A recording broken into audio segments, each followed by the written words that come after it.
Dear friends and supporters, it is such a wonderful opportunity that both my wife Sandra, that is just videoing right now, and I have to, at the end of this year, to thank you so much for the faithful, loyal support and investment on the Ministry of Italy for Christ.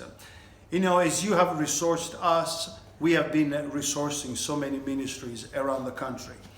Today, there are all kinds of Christian organizations and local churches and pastors and Christian leaders, secular leaders that we are mentoring, encouraging, and we're seeing the multiplication of the work of God, the kingdom of God here in Italy. But what I want to say, I want to share with you some of the things that happened this year. In a year of COVID, a year of crisis, we were able, by the grace of God, to look beyond the crisis and see the wonderful opportunity. The opportunity of bringing so much hope to people that had lost so much hope. We were able to bring food to a lot of people during the lockdown that didn't have the financial means to get any food, or go to the lonely places where old people were staying all by themselves, and just be a help and encouragement to them. We were, by God's grace, instrumental in bringing the Samaritan Purse here in Italy, northern Italy, in order to have places, especially into the intensive care for the people that were hit by COVID. In the northern part of Italy, the city of Bergamo was probably the city which most suffered with people that died because of COVID. And there we have a wonderful couple, a wonderful pastor, Pastor Carlos Apache with his wife, Monica. My goodness, they've done such a wonderful job.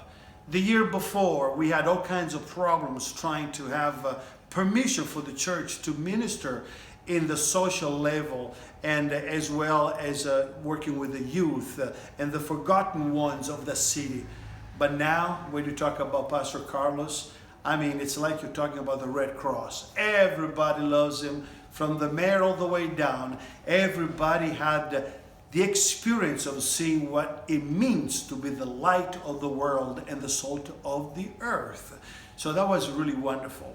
But as we approach the end of this wonderful year that allowed us to see 3 new churches being born and dozens of people getting baptized in spite of all this crisis of the COVID, I would like to share with you 2 thoughts. So the first thought is acceleration. As you very well know, humanly speaking, this is a time of lockdown. It's a time to slow down, but we cannot allow that to happen. God's purpose is still the same, to seek and save that which is lost. And now more than ever, we have a wonderful opportunity as children of the living God to accelerate, to give more, to pray more, to be more involved, to accept no for an answer. This is the time to see a new year, 2021, full of blessings, even more blessings than we saw in 2020. But after acceleration, I like to challenge you with the word of anticipation. We want to anticipate great things from God as we embrace great things for God. 2021, we have so many projects, so many programs, evangelistic outreaches, work with the youth, leadership development, church planting. All these things are right there for only one purpose: to seek and save that which is lost. So why don't you pray and see what the Lord asks you to do for the land and the nation of Italy? I like you to know that the promise of God is still the same.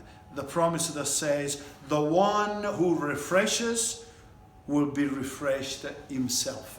This is the time, a wonderful time, to invest into the kingdom of God as never before, expecting great things from God.